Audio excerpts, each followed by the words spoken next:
Welcome to the ultimate controller guide for Modern Warfare 3. Once you plug in your controller, we're going to open up the controller tab. From here, you're going to want to make sure your controller is selected as your input device so you're not playing on mouse and keyboard when you get into the game. The first thing we're going to look at here is the edit button layout. I recommend Bumper Jumper Tactical. This is the best button layout, in my opinion, that you can use if you don't have a scuff or paddles or things of that nature. And if you don't play claw, this is a really good button layout I highly recommend you try out. The huge benefit of using a layout such as this one is that it will allow you to jump without taking your thumbs off the thumbsticks. Same thing with the slide and dive and slide cancel and all of that stuff. Moving on down, I'm just going to cover the most important ones, and then you can copy everything else if you'd like.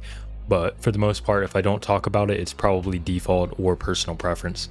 So controller vibration is something I like to play with off, but it's definitely personal preference. I just find it a little bit distracting.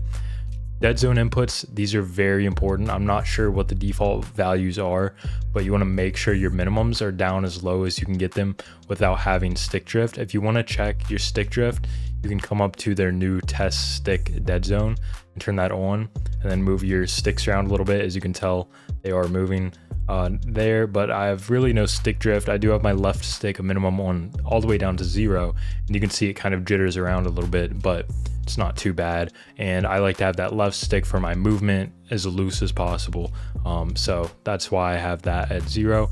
And then for my right stick, I just have that at 5. I have no stick drift for my aim, and it gives me a lot of control with the dead zone that low, because if I turn it all the way down to 0, you can see I am gonna have a little bit more stick drift on that right stick, and that's gonna make me more inaccurate. So you want your minimums down as low as you can get them. I recommend 0 and 5. That's a good starting point as long as you have a newer controller. Your maximums, you want to just leave them on 99. And then for your left trigger and right trigger dead zones, I play with mine on 0.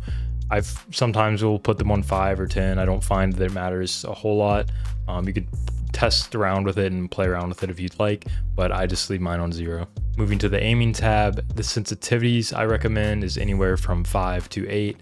Most pro players seem to play on about 6. Seems to be the most popular sensitivity among pro players and things like that.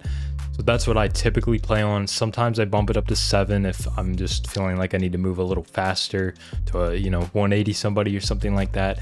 Then I'll bump it up to 7. But anywhere between 5 and 8, you can get within that range. I highly recommend it. Anything below 5 is too low. Anything above 8 is unnecessarily high in my opinion. But play whatever sensitivity you like to play with. ADS sensitivity multiplier. This is a setting that I personally am a big fan of. I like to turn mine down to 0.9 or 0.85.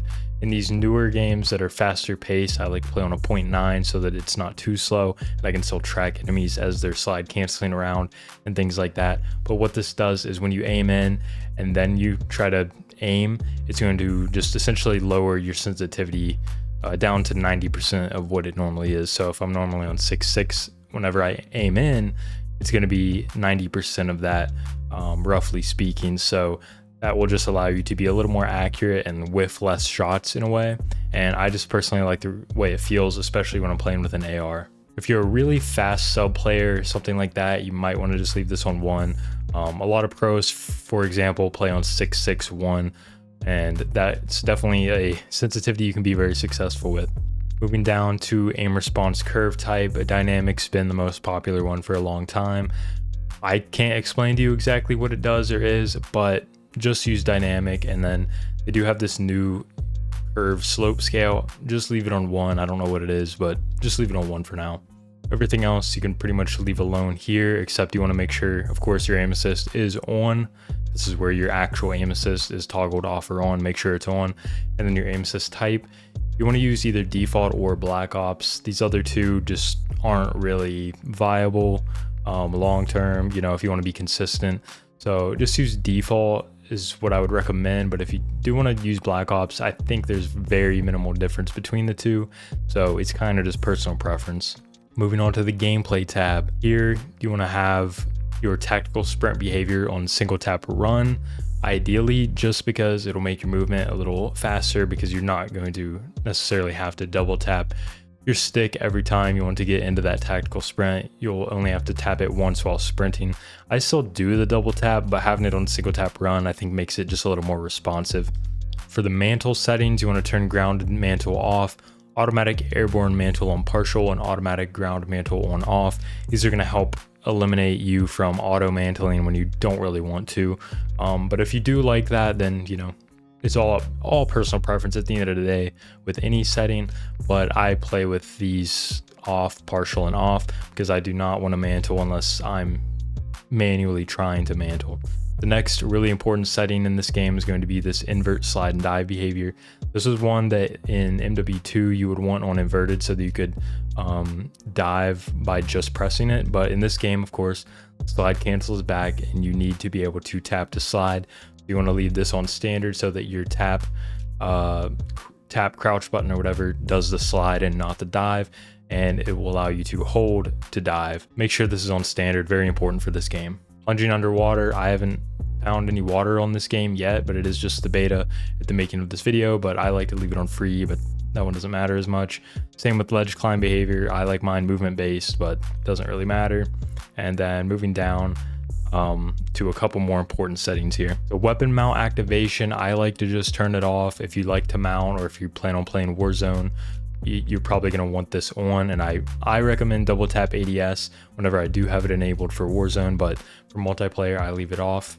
Now for the most important setting that you might really need to know about for MW3 is this new tactical ADS activation and tactical ADS behavior setting.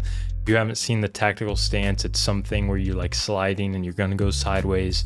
I haven't looked too deep into how to actually use it. It might be a useful mechanic that people end up figuring out how to use it in really good ways, but for now it's more of an annoyance when I'm slide canceling and then the gun goes sideways and things like that.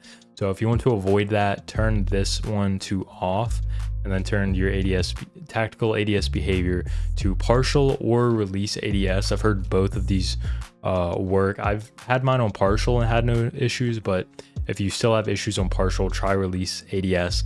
But the most important thing is when you're slide canceling, even if you have these settings set to either of these, make sure you slide and then jump and then aim. If you slide, aim, jump, with that aim in between, you're gonna do the tactical stance by aiming while sliding. So make sure you slide, jump, then aim. Do not slide, aim, jump. Tap to reload, standard setting. It's going to be the recommended one for multiplayer. If you are on Warzone, prioritize interact, I think is the one you would want. But anyways, Warzone's not out yet. We'll see more about that in the future. Other than that, that's pretty much all the settings you need on this page. I'm going to briefly cover the graphics view tab, just because I think it is important for a controller. FOV I'm going to recommend is anywhere from 95 up to like 105. I've been playing on 103. If you make it all the way up higher, it's a little harder to aim, not a lot, but just a little bit harder to be consistent in my opinion.